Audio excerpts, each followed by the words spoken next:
स्वाध्याय इयत्ता 9वी, विषय इतिहास, पाठ 9वा, बदलते जीवन, भाग 1. प्रश्न पहिला. पुढील पर्यायांपैकी योग्य पर्याय निवडून विधाने पुन्हा लिहा. 1. डॉक्टर एन गोपीनाथ यांच्या नेतृत्वाखाली भारतात रिकामी जागा या शहरात पहिली ओपन हार्ट शस्त्रक्रिया यशस्वी झाली. अ. चेन्नई, ब. वेल्लूर, क. हैदराबाद, ड. मुंबई. डॉक्टर एन गोपीनाथ यांच्या नेतृत्वाखाली भारतात वेल्लूर या शहरात पहिली ओपन हार्ट शस्त्रक्रिया यशस्वी झाली. 2. जयपूर फूटचे जनक म्हणून रिकामी जागा यांना ओळखले जाते. अ. डॉक्टर एन गोपीनाथ, ब. डॉक्टर प्रमोद सेठी, क. डॉक्टर मोहनराव, ड. यापैकी नाही. जयपूर फूटचे जनक म्हणून डॉक्टर प्रमोद सेठी यांना ओळखले जाते.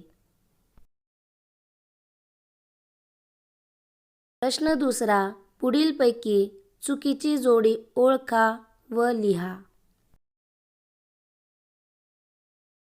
1. Doctor N Gopinath open heart शस्त्रक्रिया.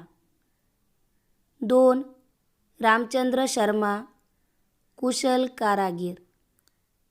3. Doctor Subhash Mukhopadhyay test tube baby. 4. Doctor Mohanrao polio. चुकीची जोडी डॉक्टर मोहनराव पोलिओ. अचूक जोडी डॉक्टर मोहनराव दान केलेल्या मूत्रपिंडाचे यशस्वी प्रत्यारोपण. प्रश्न तिसरा. पुढील संकल्पना स्पष्ट करा. 1. कुटुंब संस्था. कुटुंब ही एक सामाजिक संस्था असून तो प्रत्येक समाजातील एक मूलभूत समूह आहे. स्वातंत्र्यपूर्व कालखंडात कुटुंब संस्था ही भारतीय समाजाची एक प्रमुख ओळख होती. भारत प्रामुख्याने एकत्र कुटुंब पद्धती असणारा देश म्हणून ओळखला जायचा. परंतु जागतिकीकरण, औद्योगिकीकरण यामुळे मोठ्या प्रमाणात स्थलांतर होऊ लागल्यामुळे एकत्र कुटुंब पद्धतीचे विघटन होऊ लागले. विभक्त कुटुंब पद्धतीला चालना मिळाली. कुटुंब एकत्र असो वा विभक्त ही कायमस्वरूपी टिकणारी संस्था आहे.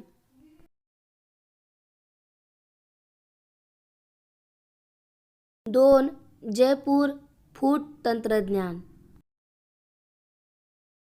1968 पूर्वी दिव्यांग व्यक्तींना किंवा अपघातात हातपाय गमावलेल्या व्यक्तींना आपले उर्वरित आयुष्य कष्टाने काढावे लागे. डॉक्टर प्रमोद सेठी यांनी रामचंद्र शर्मा या कारागिराच्या मदतीने कृत्रिम हात, पाय, नाक, कान तयार केले.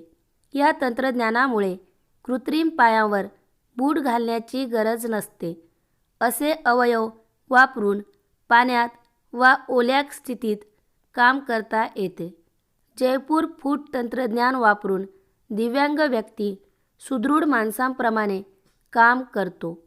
त्यामुळे हे तंत्रज्ञान दिव्यांगांसाठी वरदान ठरले आहे.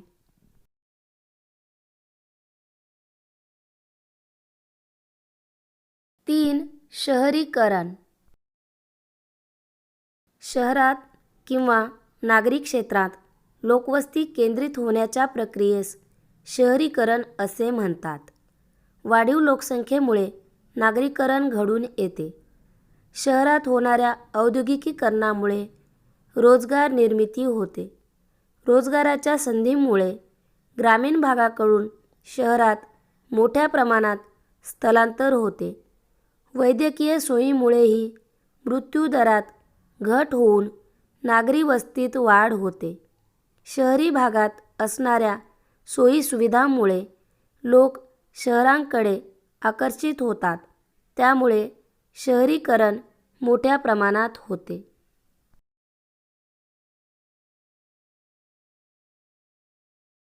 4. बदलते आर्थिक जीवन. मध्ययुगापूर्वीपर्यंत गावांचे जीवन आर्थिकदृष्ट्या स्वयंपूर्ण होते. गावाच्या सर्व गरजा गावातच भागवल्या जात असत. शेतीसंबंधीची कामे करणाऱ्यांना मोबदला म्हणून शेतीच्या उत्पन्नातील काही भाग दिला जात असे. आधुनिक काळात ही परिस्थिती बदलली. वस्तुविनिमय पद्धती जाऊन व्यवहार चलनात होऊ लागले. शेतीशिवाय शेतीशी निगडीत जोडधंदे सुरू झाले. खेड्यांचे विद्युतीकरण झाले. सिंचन व्यवस्था व वाहतूक यात सुधारणा झाली. नागरी समाज बिगर शेती उत्पादन व सेवा व्यवसायांशी जोडलेला आहे. औद्योगिकीकरणामुळे ग्रामीण आणि शहरी आर्थिक जीवन पूर्णतः बदलून गेले आहे. प्रश्न 4. पुढील विधाने सकारण स्पष्ट करा. 1. पल्स पोलिओ लसीकरणाची मोहीम हाती घेण्यात आली. 1978 पूर्वी भारतात दरवर्षी जन्माला आलेल्या 10 मुलांपैकी 6 मुले जन्मल्यानंतर वर्षभरातच अनेक दुर्धर रोगांनी मृत्यू पावत असत. या रोगात पोलिओ, गोवर, धनुर्वात, क्षय, घटसर्प, डांग्या खोकला यांचा समावेश होता. औषधोपचाराअभावी मृत्यूची संख्या जास्त असे.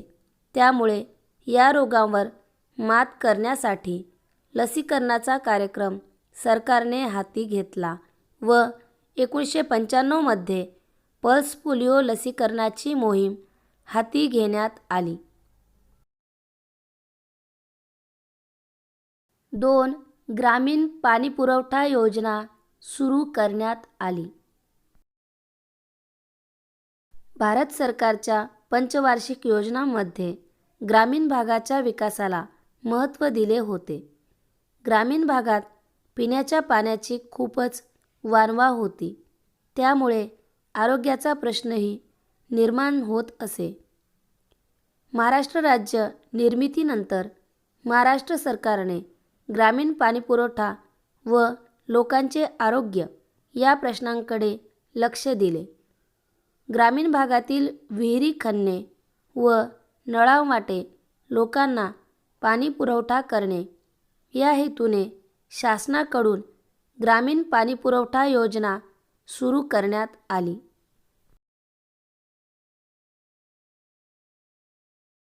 प्रश्न 5. पुढील प्रश्नांची 25 ते 30 शब्दात उत्तरे लिहा. 1. संविधानाप्रमाणे कोणत्या कारणावरून भेदभाव करण्यास मनाई आहे? भारतीय समाजात पूर्वी धर्म, जात इत्यादी कारणांवरून भेदभाव पाळले जात असत. कनिष्ठ मानल्या गेलेल्या जातीतील लोकांचे जीवन हलाखीचे होते. त्यांना कोणतेही अधिकार नव्हते. स्वातंत्र्य मिळाल्यावर भारताचे संविधान तयार झाले.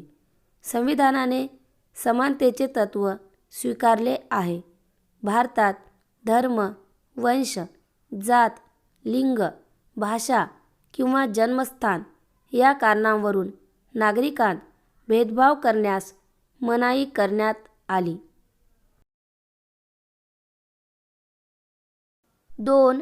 समाज कल्याण कार्यक्रमाचे कोणते उद्दिष्ट आहे? समाज कल्याण कार्यक्रमाची पुढील उद्दिष्टे आहेत. 1. कल्याणकारी राज्य निर्माण करणे. 2. भारतीय नागरिकांना पूर्ण रोजगार देणे. 3. आरोग्य सुविधा उपलब्ध करून देणे. 4. शिक्षणाची व विकासाची संधी सर्व नागरिकांना उपलब्ध करून देणे. 3.